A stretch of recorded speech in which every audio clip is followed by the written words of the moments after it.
Hello. You see, day one, opening session, I say hello, and there's a round of spontaneous applause. Come after lunch on day two, people are barely able to keep their eyes open. Let's try it again. Hello!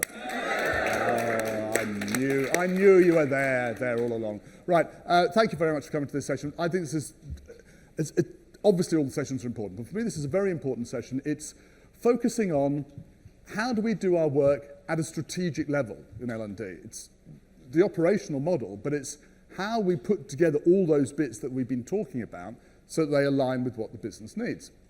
And I kind of think that very often we don't have an explicit operating model. Very often it's implicit that, oh yeah, we deliver stuff.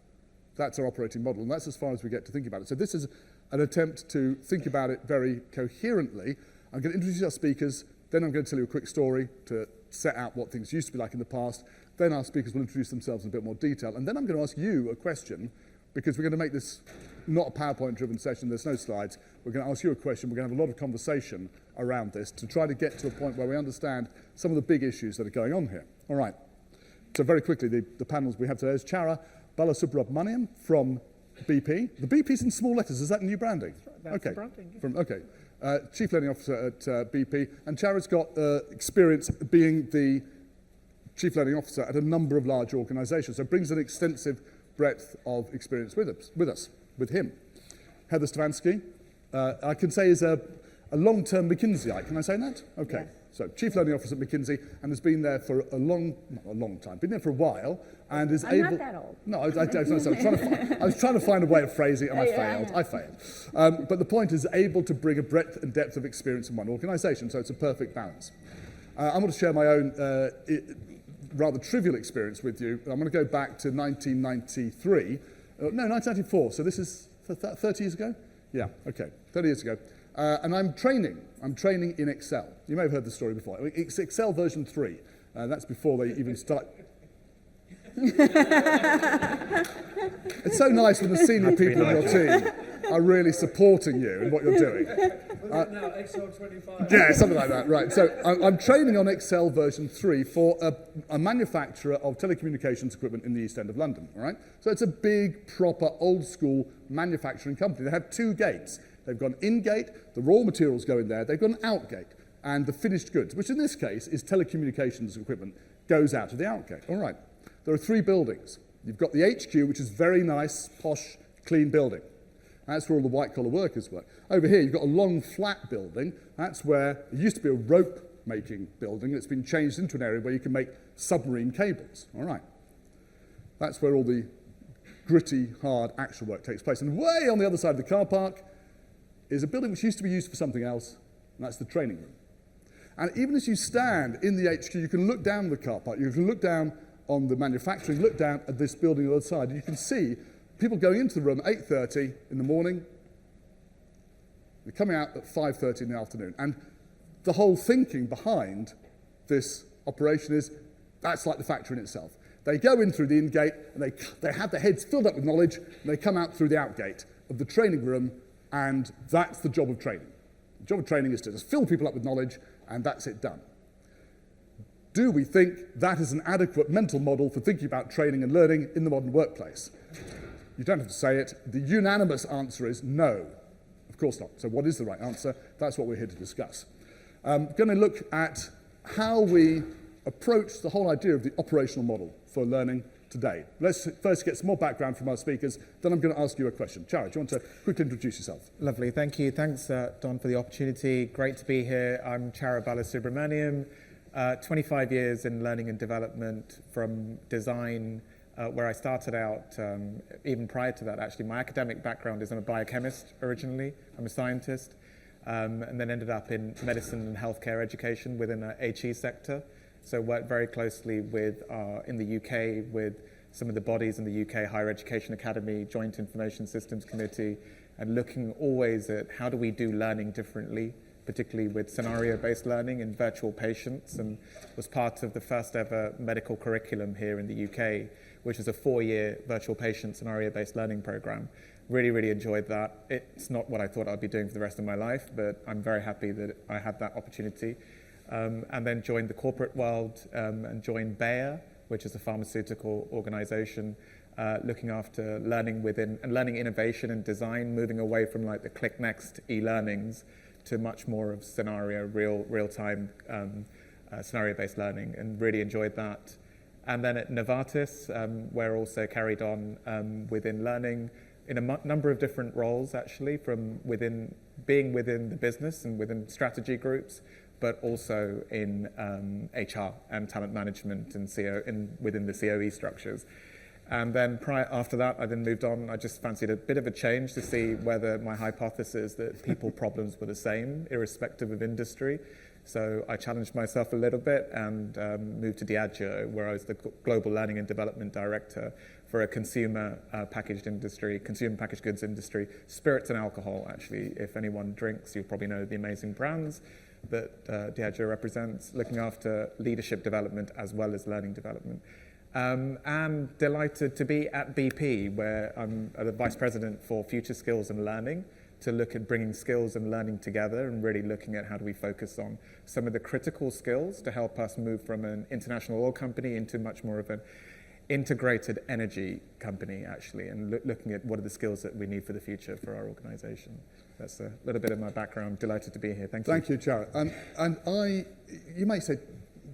You may notice that if I chair an event, normally I get through the whole bio stuff very quickly because we want to get on to the meat of the presentation, but we don't have presentations here. And for me, the content of what we're talking about is so much informed by the experience of our speakers. I really asked them to give us a lot of detail. Heather. Great. Thank you, Don. Thank you guys for having us here.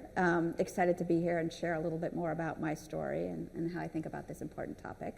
It was interesting, Cher and I were sharing stories, and I thought what was really unique about us was that, he's been at multiple places. I've basically been at McKinsey all of my career, but I also think we started in very different places, which is also kind of an interesting story. I started at McKinsey, I was a consultant, and I actually love the notion of like developing both the clients that I worked with and the people on my teams. And that sort of got me thinking, maybe I like really want to be a part of developing folks. I then started sort of my people career in recruiting. I spent 10, 12 years in recruiting at McKinsey, and then have done sort of everything you can imagine in terms of people at McKinsey. So I was a part of our learning organization, then I was a part of our professional development organization. I helped stand up a talent organization. I went back into professional development, then I went back into learning, sort of covered the whole gamut. And really, again, overall, had been very, very focused on how do we sort of attract, retain, and develop both future leaders inside McKinsey and future leaders for kind of the world and other organizations. And that's, I think, one of the things that's pretty special about the organization that we have at McKinsey, in that we actually intentionally develop people that are going to leave us. That's one of the things about McKinsey, because there's a fairly, it's not a high churn rate, it's just that people... Oh, it's a high churn rate. Okay, it's a high churn. people go there and they take having that on their resume, on their CV, and they know it's a great launch pad. We view ourselves as a career accelerator. Right. And if somebody coming to McKinsey isn't getting kind of 2 years of what life would be like outside the world, so there's a lot of pressure on us as a learning organization to develop that accelerated trajectory of growth. Cool. Now we're going to ask the audience a question, because what I really want to do is start us all thinking about this, and just setting the scene for it. We've done 2 days, 1.5 days of talking about the future of learning and technology. I'd just like to ask you a question, which is, what's different about learning now? When I say learning, I mean not what happens in our heads, but learning and development. So what's different about learning and development now? I'm not going to set a time scale on it or anything, just that's what's different, okay? So I'd like to think about that, talk about it, of course, with somebody next to you, because this is learning technologies, and that's what we ask people to do. Turn around. If you've got a choice of a new person, an old person, make a new friend, have the conversation. What's different about it? We're going to talk about that for a minute, and then going to get some feedback and start our conversation. What's different? Go ahead.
sometimes, you want to keep the momentum going, you ask people a question, you just want them to shut up and do a quick answer. But I kind of think for this question, people are engaged and they are talking. I almost feel like this is a moment of reflection for them for the whole event, and I don't want to interrupt them too soon. So I'm not being lazy. I'm keeping an eye on what's going on.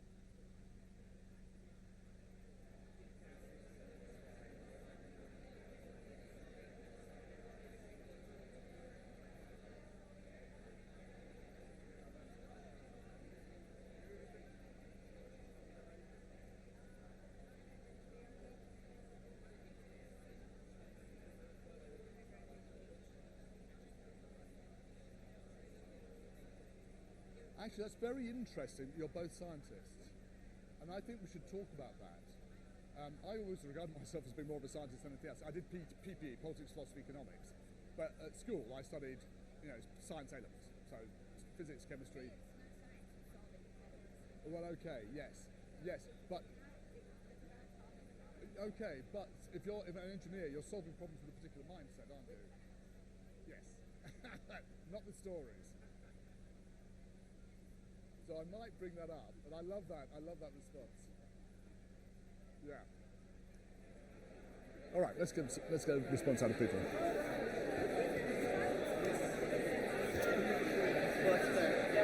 Okay. I hate this. I hate stopping people talking, I really do. Because everyone's getting value out of this.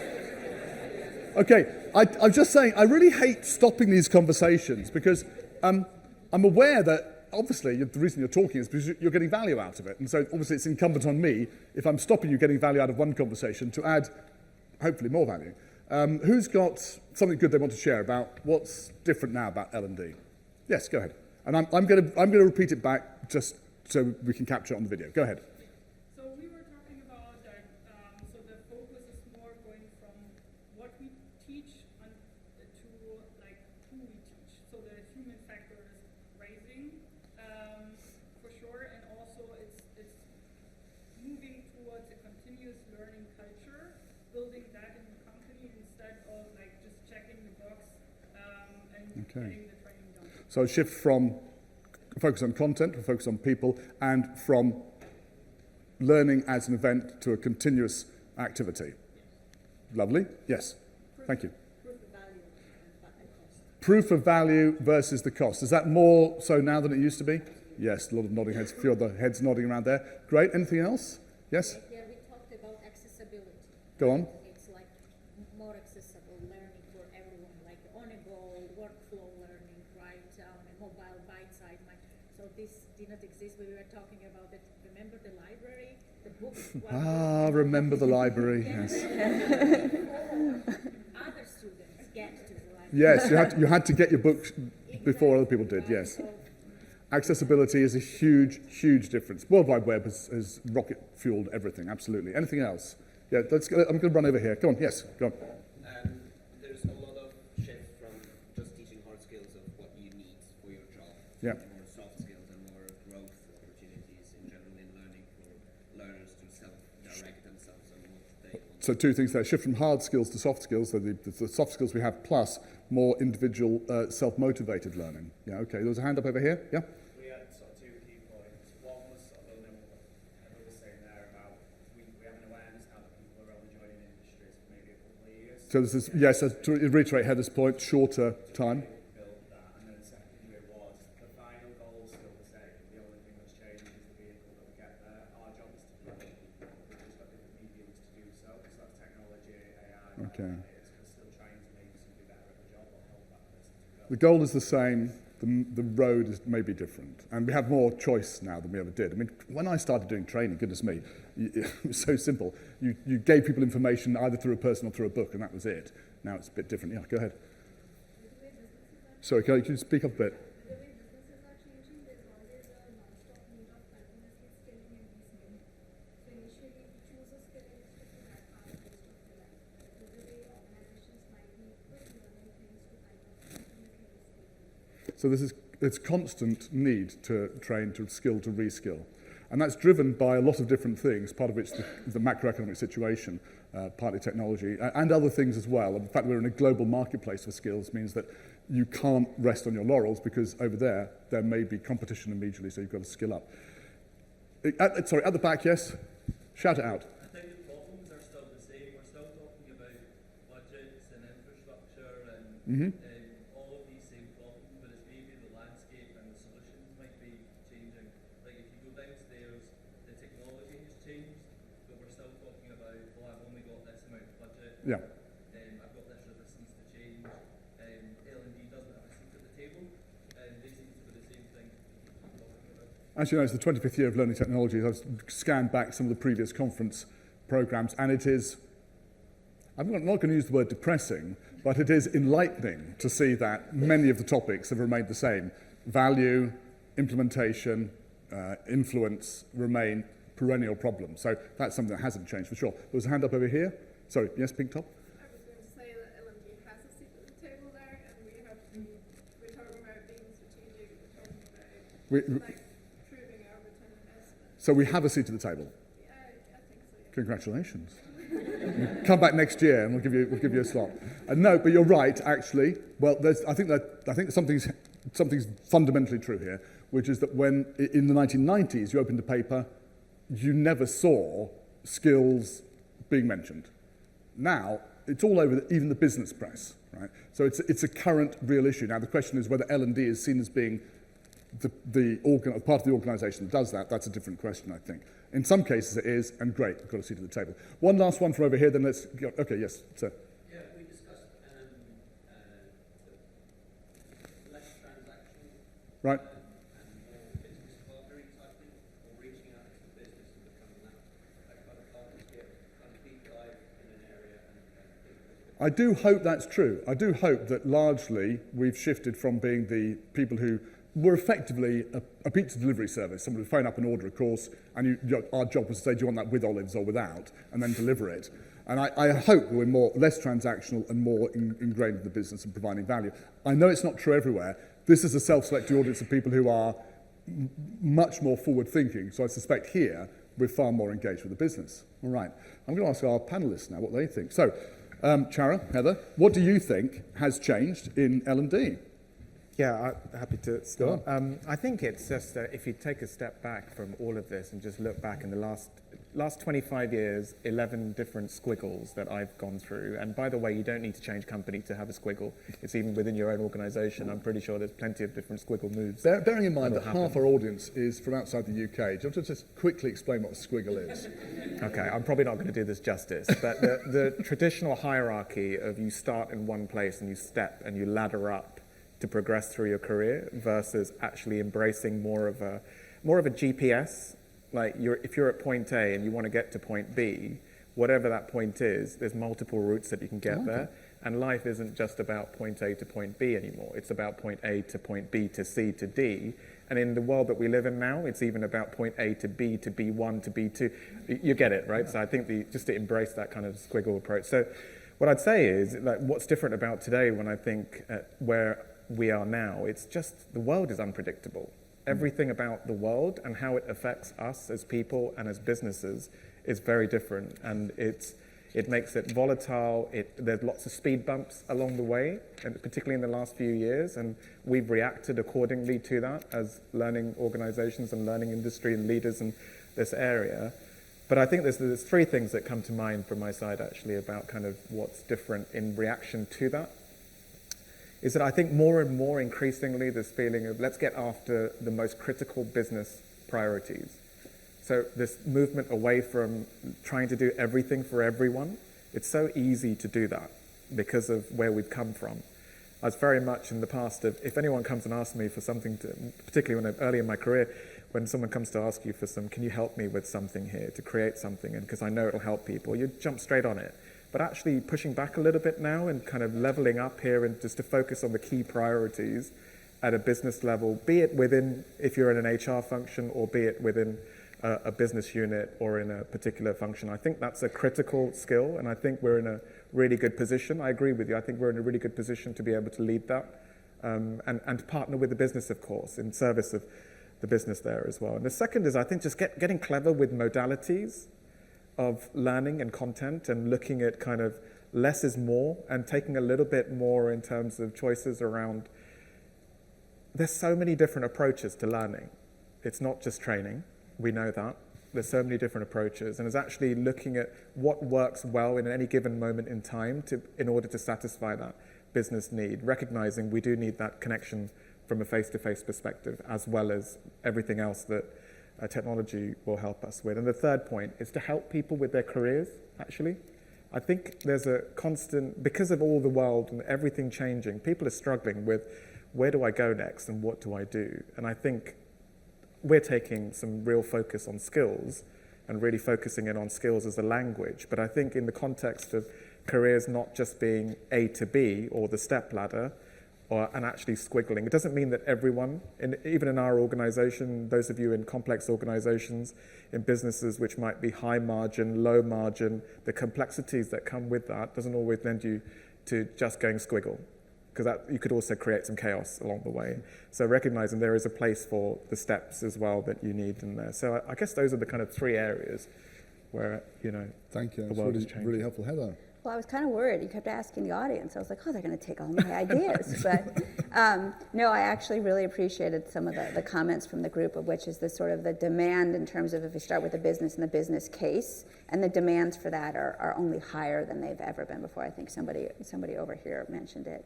I think the other things that I would mention that didn't come up from me is, one is data, right? The availability of data. We no longer have to rely just on sort of the scores from your program to tell you if people are actually building capabilities, whether it's with skills data or attrition data or advancement data or whatever it is.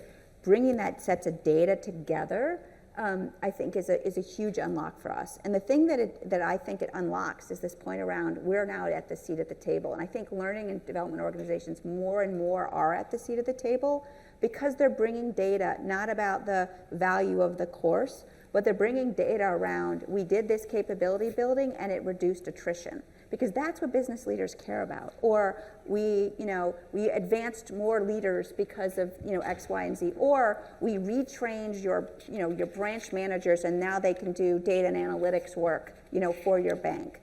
Because we're truly at the point of having business impact. So that would be sort of this big theme about data. The other thing that I'll say, which is related to this, is it's no longer okay just to be an L&D, right? This notion of integrating across the sort of people space to deliver on what we've always wanted to deliver on around capability building that somebody mentioned over there, right? We're really delivering on how do you develop people.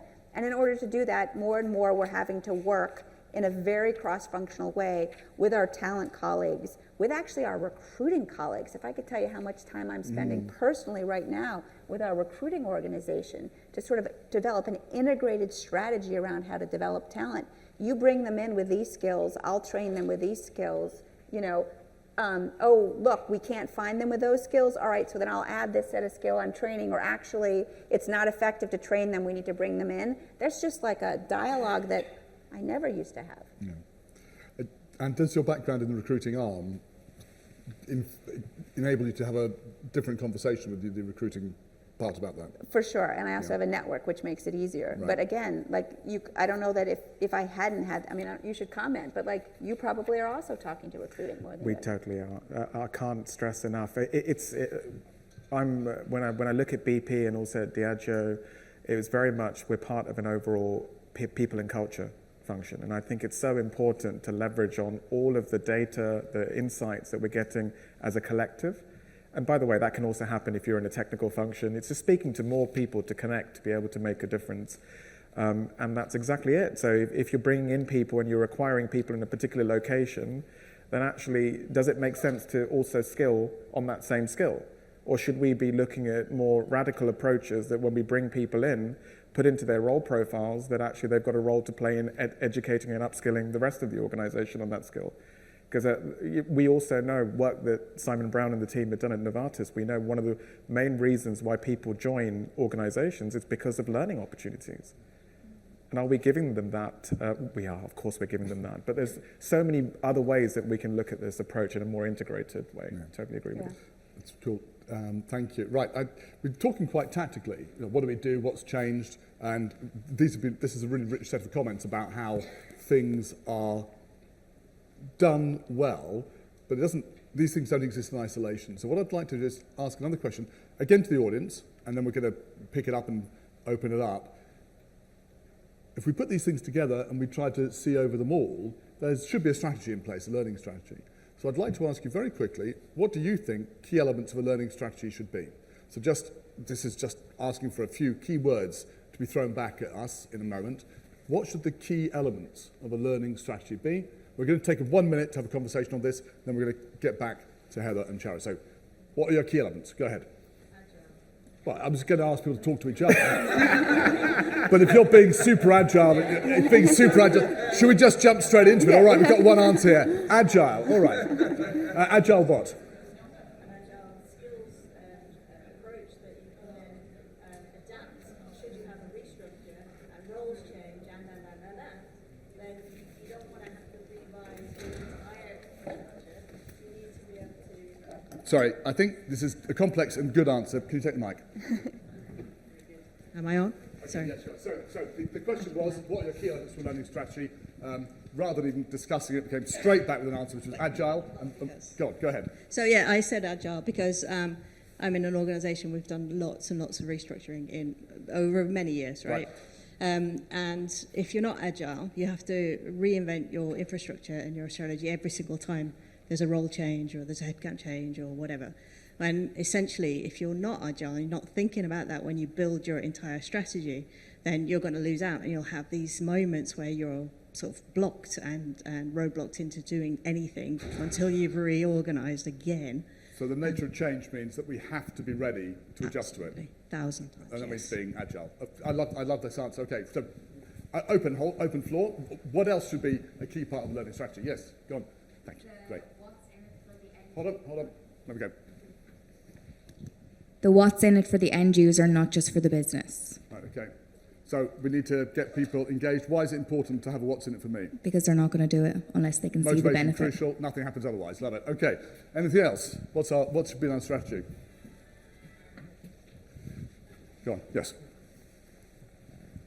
Upskilling and reskilling the learning and development business partners or trainers so that they're fit for the future as the learner needs change and how people learn changes. Sorry, who are we upskilling and reskilling? Are the learning and development professionals, Yeah. so your trainers or your BPs, your advisors. What are the key skills that they need? Understanding how people learn, Yeah. and that changes. We know the landscape's changing. We can't continue to deliver classroom PowerPoint training to people who want micro-learning Yeah. or infographics, etc. So we need to have the skills in our teams to then disseminate that information in that way. We can't be, in the classic phrase, we can't be ill-shod children of cobblers. We have to look after ourselves as well. Okay, great. Anything else for our strategy? You're keeping me fit here. I'm going to walk as far as this. Okay, go on. On the back of that, there's a question about dumping skills that no longer add value. Dumping skills that no longer have value. You can't unskill people. So what does that mean, though? If I've got a skill, you can't say, stop having that skill. No, so what does it mean? It's about looking at where that skill will add value as Right. as the landscape changes. Right. It's about, well, that no longer adds value. I've got to learn something So else. But therefore, having that in we awareness. need to be finding not just the things which aren't. We need to be saying there are skills with value and other skills which we don't value anymore, or for whatever reason. Yes. Okay. I'm going to come over here, and then we're going to get one over there. Go on. Yes. We're going to go here first. Go on. It's sponsorship. So if you're working in a global company, multi-divisional company, matrix organization, you're working with different talent teams, you're working across functions. If you don't have the buy-in of the heads of or the supervisors, managers, whatever it may be, you're not going to get anywhere. The learning strategy isn't the strategy. It's just an idea. It's just a wish list, unless you've got buy-in. Yeah. Makes perfect sense. Can we? Oh gosh, go up here and let's choose. Yes, blue jacket. Thank you. I've got rather poor contact lenses in, so if I say to you blue jacket, it's not a comment on your fashion sense. It's just that that's what I can see. Okay.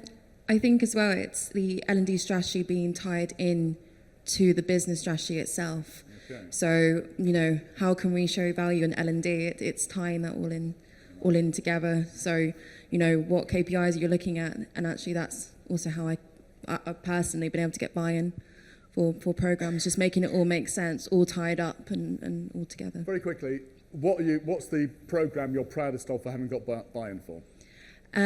It's quite basic, a lean program. Yeah.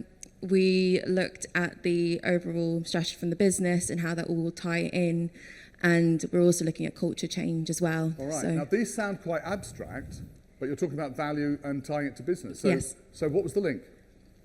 One, it would save money, so you're getting rid of. So one, you're empowering those on the front line to look at problems in the business and how to solve them.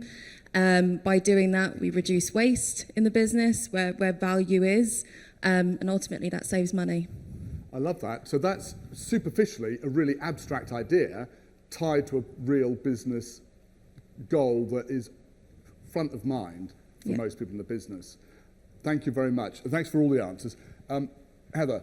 Well, Don, what I'm going to say, and I love this, because I would say there is no learning strategy, right? That is not the, we shouldn't have a learning strategy. We should have a capability development strategy that's tied to our business outcomes and metrics. So the first thing I would say is I don't like your question.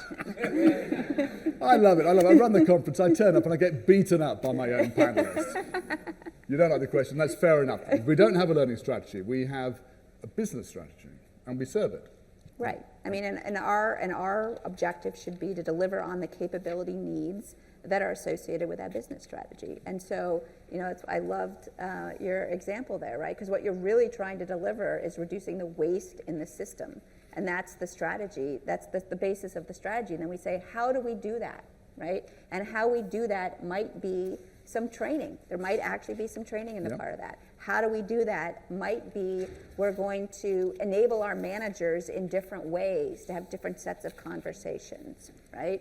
How do we do that? Might be a leadership campaign that the leaders are all out there talking about waste and eliminating waste and, the value of people speaking up and dissent and, some sort of cultural change that's associated with it. So, that's how I think about, the different pieces of the puzzle. So do you agree, Chara, with Heather, that learning strategy, my question is an appallingly poor question for somebody who's been in this field all his life. I've got it wrong, and there should be a different way of looking at it. It's a difficult question, isn't it, to answer? I prepared for the learning strategy question, let's put it that way, but I totally wholeheartedly agree with you. It needs to be thought of in a much bigger level from a people perspective. Right. I'd say two things, right, I think on this. I think the question was like, what should be in a learning strategy? I always remember back to when I started working at George's and my professor always saying to me, look, whatever project you go into, find your angle. Find what's going to be different about what you're about to do and what you're about to embark on that's going to be helping you and helping the business and helping everyone around you and our people, ultimately back to the people that will be part of that. So find your angle is what I'd say. So just examples of this, the work that we did at Novartis and at Diageo was really focused on precision learning. Right skills, right time, right person, right moments. And that was something that would stand, the idea was that it would stand the test of time, but it was built on a strategy where we said volume. We started with this 100 hours of learning volume, which we knew would provide us with the data to be able to get us to precision, because you can't get to precision without data. So think about your angle, and I think the more and more that I look at today, it's almost kind of looking at precision learning to help us, or precision skilling to help us to prepare people for today, and predictive skilling to help us for people for tomorrow, build the skills that are needed for tomorrow. And I just use an approach that I've read through myself, and I've tested a few different strategy approaches. There's one called the Business Model Canvas, some of you might be aware of, from Strategizer. The one that I really like, it's a few years old in terms of the book, but the foundations are 5 principles. It's something called Playing to Win by, I had to write this down, Lafley and Martin. And it's a simple framework, you can Google it out, but if you cover, at the essence of this, if you cover these 5 approaches, then you've got something there to start with, to give you a little bit of direction to find your angle. So it starts with find out what your winning aspiration is, your purpose, what's gonna motivate you and the organization in terms of where you want to go with skills and learning, let's say, as an example. The second is focus. It's where do you play? What businesses do you play in? What markets, what segments, what functions, what skills you want to focus in on ultimately. Don't try and do everything. Go with that priority. And that requires elevated conversations with stakeholders to make sure that they buy into it. The third part is, what's your competitive edge? What's your edge? What's going to be different about your approach versus anyone else? It doesn't matter that people take different approaches. It's just what works for you. It could be from focusing on AI coaching. Whatever it is, what's your angle that you're going to go with? Is it going to be a skills-based approach? The fourth is, I think someone touched upon this, is what are the skills needed for your organization, for the roles that you need for the future? What's the upskilling? Almost kind of everything that we do for the rest of the organization, let's do it for ourselves and think about how do we upskill, reskill ourselves in order to be able to go there, because we know that not 100%, there is no 100% professional for skills who's this perfect profile. It just doesn't exist, quite frankly. And I think the fifth element is technology stack and processes. We have so many systems, technologies, and downstairs, the exhibition, can't remember who mentioned it, is you can see it all there. It's how do you make sense of that in service of your strategy and your focus. And it's not just and one other piece to break, and we were discussing this earlier, is in previous sessions, is to come out of the L&D silo that sometimes we can find ourselves in, to actually think about what are the integration points with other parts of HR, other parts of the business, and look at whether it's through inferencing or just to be able to look at data in a way that it's validated and trustworthy. So those were some of the approaches that I found quite helpful over the years to help. Right, and those approaches go into servicing this non-strategy, but this alignment with the business. Fine, I'd love it.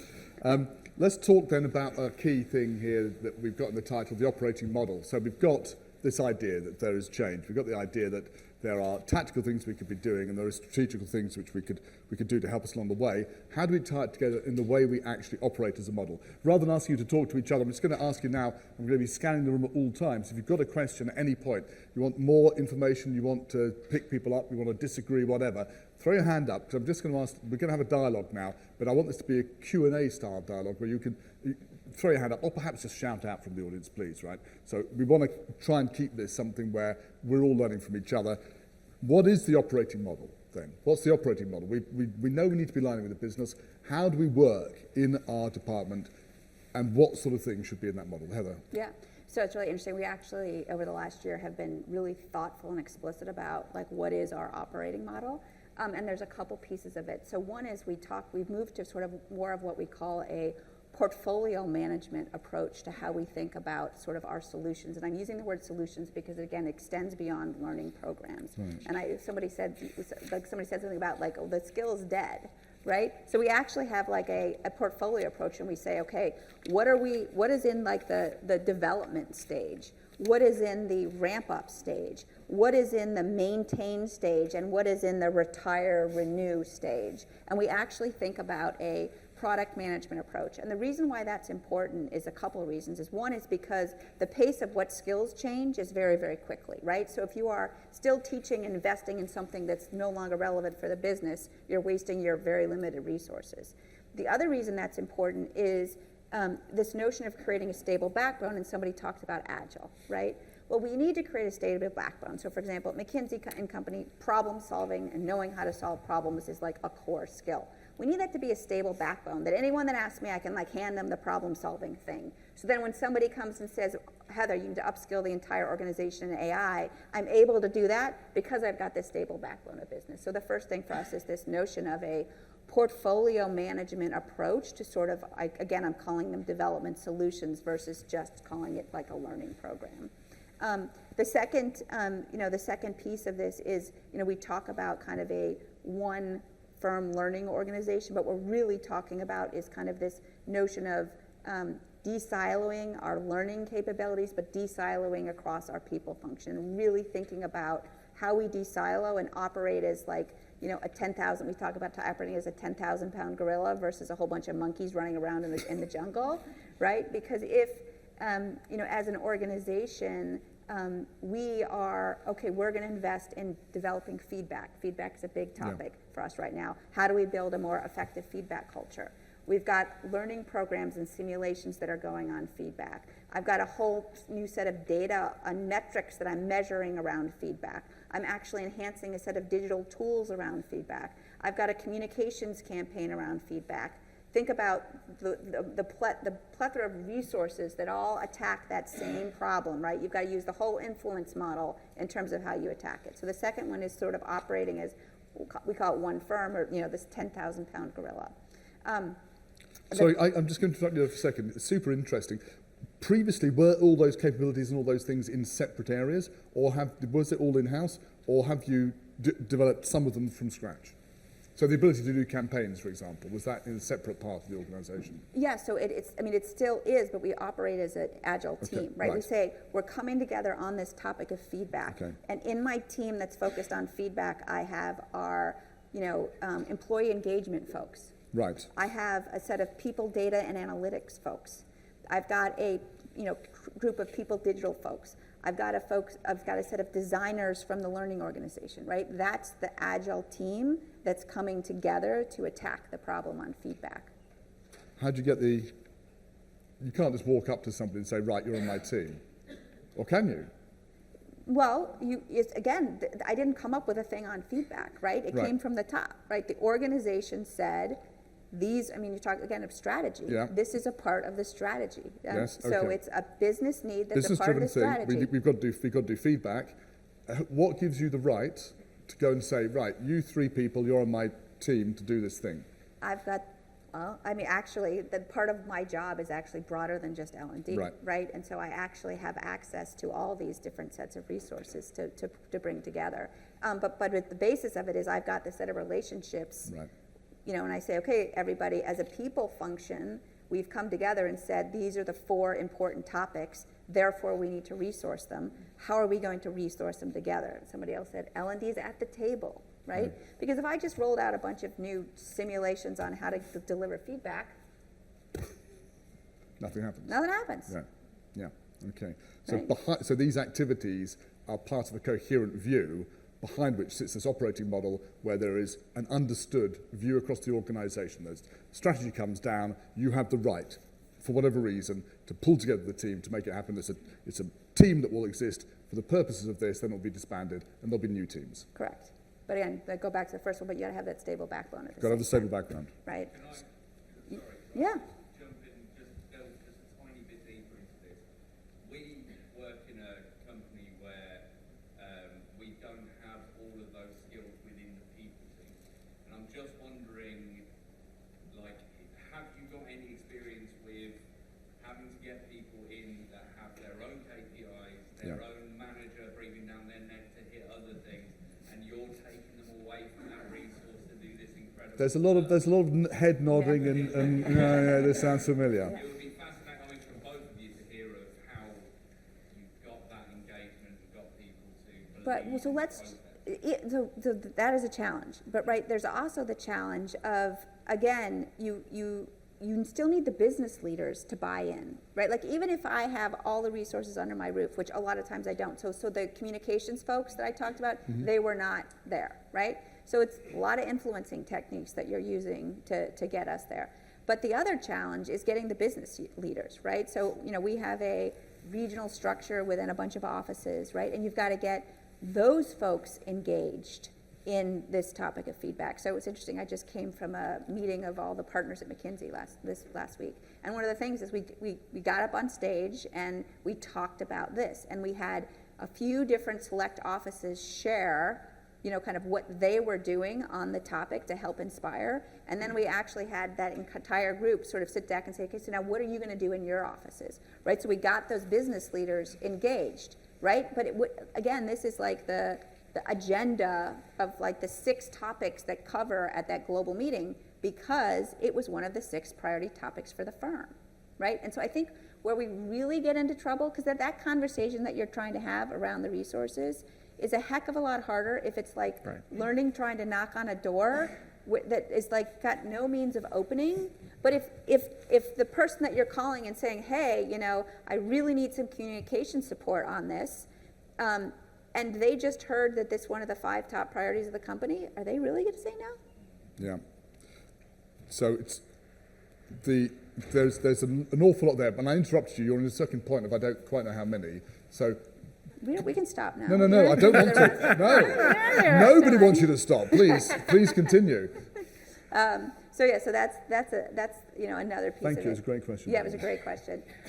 The other piece of, you know, the strategy in our operating model that we're working on is this notion of it's like scaling for 1,000, but also personalizing. And this is one of the things that I think we have. And you talked a little bit about it. You know, you called it precision learning.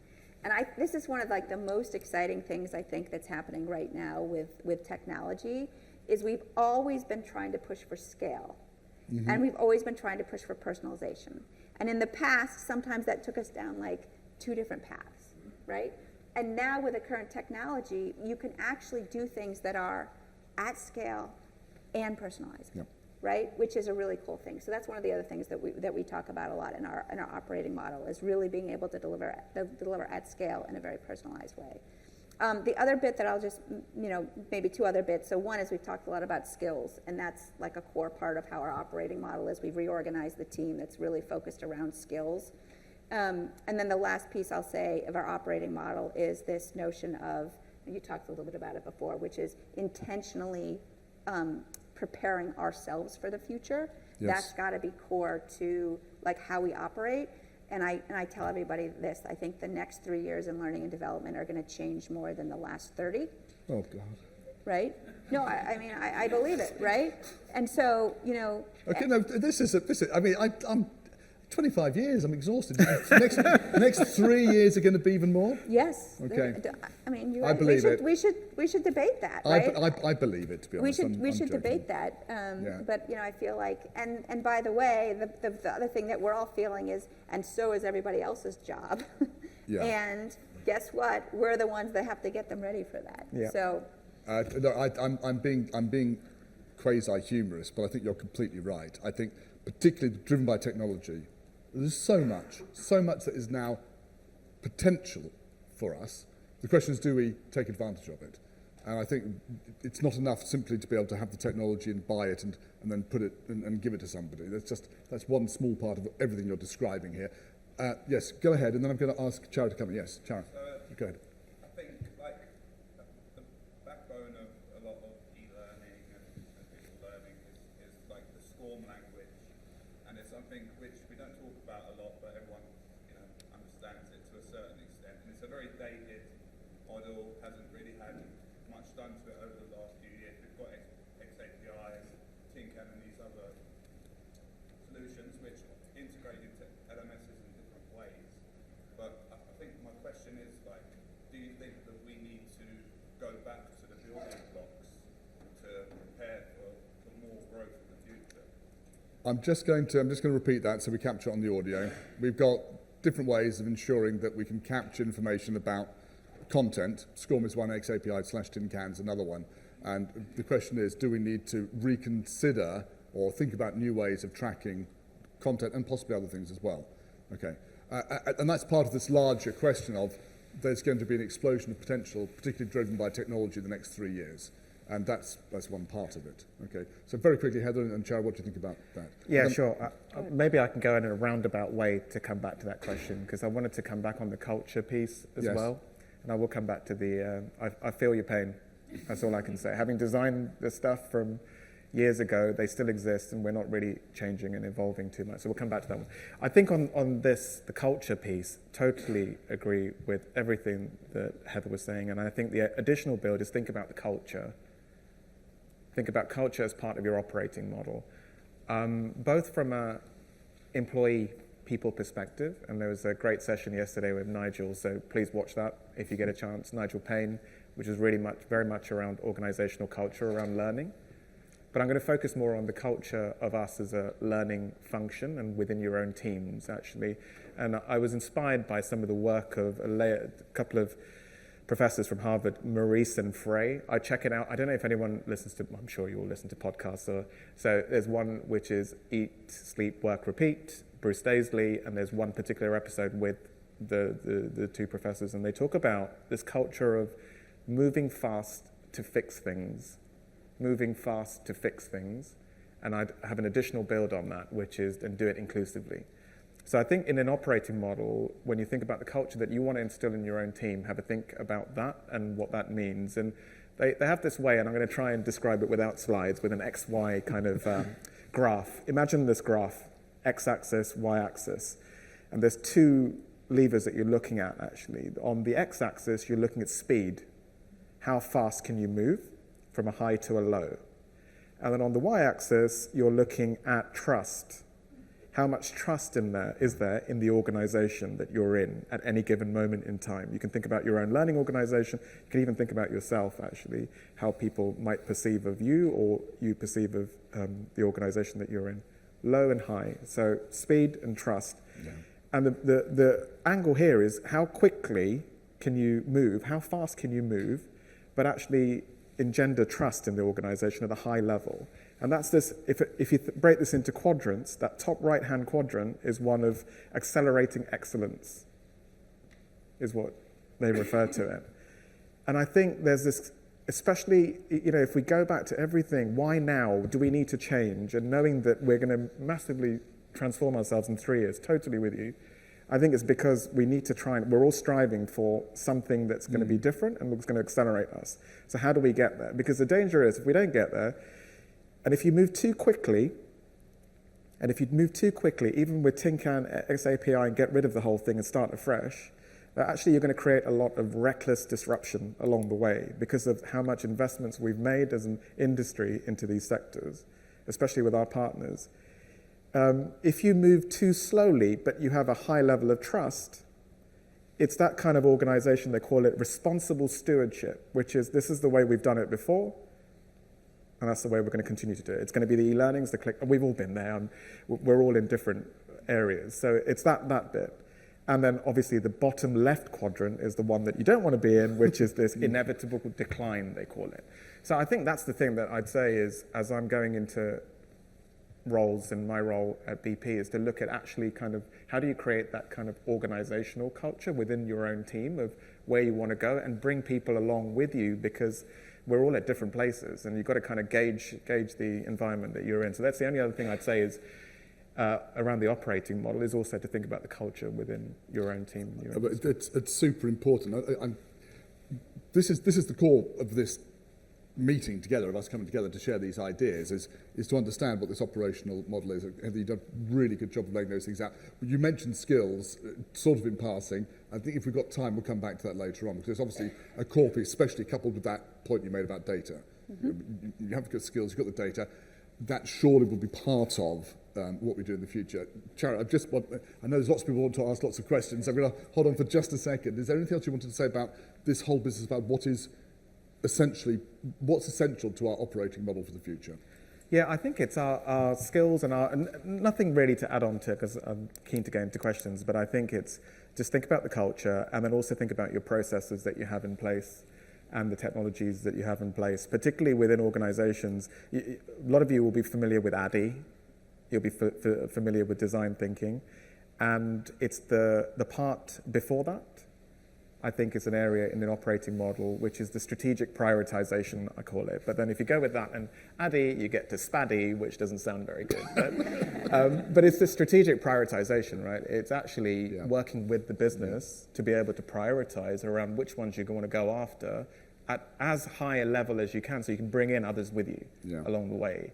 And I think that's the area that it's going to be challenging. But in many ways, I think we're also in learning functions have that intersection with very different parts of a business within a function or within an HR organization. So you've almost got like a privileged position to have a bit of a landscape view on the whole company. So we should be the ones. Well, we should be. We've got that privileged view. We have the landscape.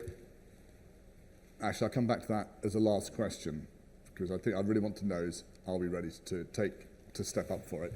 We had a question here. Hi. Thank you for that.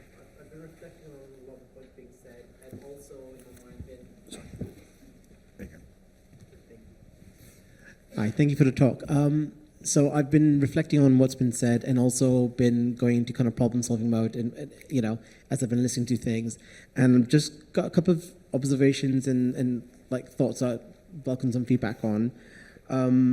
So one thing I've kind of picked up from the conference and like exploring the exhibition is that there's too much going on. You know, I play a role of L&D innovation manager, you know, in a COE in our business at BAT. I've got colleagues who have their own areas of specialism and looking to innovate in that area, but there's still too much going on, right? And if I put the responsibility on my own shoulders to lead L&D innovation, even just on AI, right? I know I'm going to be a bottleneck, right? So when we're thinking about our learning strategy, what we were talking before, right? Like, I'm wondering how should we be positioning who should be doing the innovation and how we can kind of share that responsibility. At the same time, you know, we've been having a lot of organizations having this conversation around going from role-based to skills-based, you know, organizations, and looking at internal talent marketplace solutions and looking at current projects. Yeah. But what always happens, and I've worked in HR, L&D for a while, right? You're always the B team, right? You're always the team supporting the consultants, the salespeople, the operational people, right? The systems aren't being built for you, and by the same time, we're the ones who are expected to lead the kind of innovation and reskilling. So I'm just wondering, in terms of the business priority, you know, what can we say to management to bring us in our roles more core and center, right? So we create the projects that create to support us, right? We work with marketing, sales, get their expertise to lead the change. Right? I'm going to try to summarize that, if I may, which is there's too much going on. How do we focus, and how do we use that focus to ensure that we earn the right to take action? Because focusing also means not doing things. It means you find things you're going to work on, find things you're going to say, we can't do everything, and we're not going to do those things because these are the most important. Is that fair enough summary of quite a lot of stuff? Yeah, but just the other part I'll say is this thing, I can't do everything on my own, no. Right? What should our approach be to leverage the energy, the intelligence, the capability in the organization to help us innovate? Okay, so too much going on. We can't do everything. How do we focus, get other people to help on some things, and with that, of course, not do other things as well? So, any thoughts on that? So actually, I feel like you're asking sort of two questions. So one is like, how do I harness, you know, and for me, like harness the power of innovation. So in McKinsey, we have like one person, that sounds like your job, you may know him, Jake Gittleson, who is responsible for sort of learning innovation. And there's no way, to your point, that Jake can cover, you know, the whole thing. But what we do is we create sort of, well, let me just start. So that's the problem, right? The other piece of this is how do you focus, right? And you know, what we would say is you innovate, and you want to innovate at your company to meet a business problem, right? And so if you can come up with an innovation that actually delivers business outcomes, that gets you at the table and in a different set of discussions. So where do you want to innovate? You want to innovate where you have a business problem to solve. So I'll give you an example. Our Middle East office is saying, hey, we want to build more personal distinctiveness and expertise in all of our consultants and much earlier. And the types of expertise they want in, like in banking or in pharmaceuticals, because we serve clients in all these different spaces and they want to build that expertise. So, you know, we've been sort of working on visibility of skills and credentialing. We have now created an AI-based platform that will allow you to sort of, using AI to sort of create assessments to sort of be able to to sort of credential and make skills visible at scale. So that's a place where we've innovated to meet a particular business need. Now there's like 500 different shiny objects we could have picked. That's the shiny object we picked, again, to sort of meet that innovation need. And so I guess we'd start with sort of what are the business needs for innovation? Another example is, you know, we have a business need to provide more coaching to our managers, right? That is a business need that's coming down from the top. So we are looking actively now at AI-based coaching solutions. We've got, you know, we give everybody 3 hours of coaching, but that's not enough, and we want, you know, so that's another place where business need, innovate in that space. So we try to start with that. The second thing is what Jake has done is set up sort of strategic areas of focus. So so for that great example of the coaching, I've got somebody that's teed up to be the subject matter expert on coaching and is focused on innovation around coaching, right? I've got somebody else on the team that's focused on simulations and innovations in the simulation space, right? And that's just a side project, but as a part of that, they're building expertise, they're growing, et cetera. And by the way, they are also empowered to bring in others, to create little teams of people that are focused on. I've got somebody else that's focused on AI. So what my innovation lead does is more of, okay, here's the areas we need to be innovating in, connected to the business outcomes that we're trying to drive, and then I'm going to empower across the organization, which, by the way, is both inside of learning and our broader people function. Another place we're trying to innovate is assessment, and that cuts across recruiting and learning in terms of assessment. And so we've got a little team that's thinking about innovations on that space. So that's a little bit about how we think about our operating model around innovation, which is, again, starting with the business problems you're trying to solve to innovate, and then sort of empowering the whole organization to sort of build expertise. Like that's something we value in the organization in different spaces. This is fascinating. I have another anecdote about that, which I'll bring in very shortly, very quickly. But Chara. I think the only additional build is think about the ecosystem and all the other partners that are around, including those who are represented here, those who are in the exhibition hall. We're all part of the same industry. Yes. So whilst we think internally, work on our key business priorities, I think there's a role to partner up here to look at what is the new SCORM, what is the new X API, what is the evolution of that going to be, and how does it make it easier? And there is a willingness. I can see partners in the audience actually here who we partner with. There is a willingness, and they're almost kind of crying out for that sort of direction as well. If we're going to go after fewer, bigger, better things, actually, what is the right technology set and the construct of that to be able to help us to get there as well? So just to give another example of what Heather was talking about, fascinating, there's something in a different industry. Ericsson, case study, which I wrote about in this report I published 2 days ago. They choose a number of areas they're going to focus on. Within AI, they're focusing on 4 work streams, so they're focusing down on that. They have a community which has been built up over a couple of years, Learning Next, which runs across the organization. A few L&D people, but it's actually people from across the organization who are interested in learning and technology, who get involved and share their engineering and technical expertise in lots of different ways to investigate things. Translation, VR, a number of tools. They come together, they explore it, they have the right to fail. We're going to have a look at it, we're going to try it out.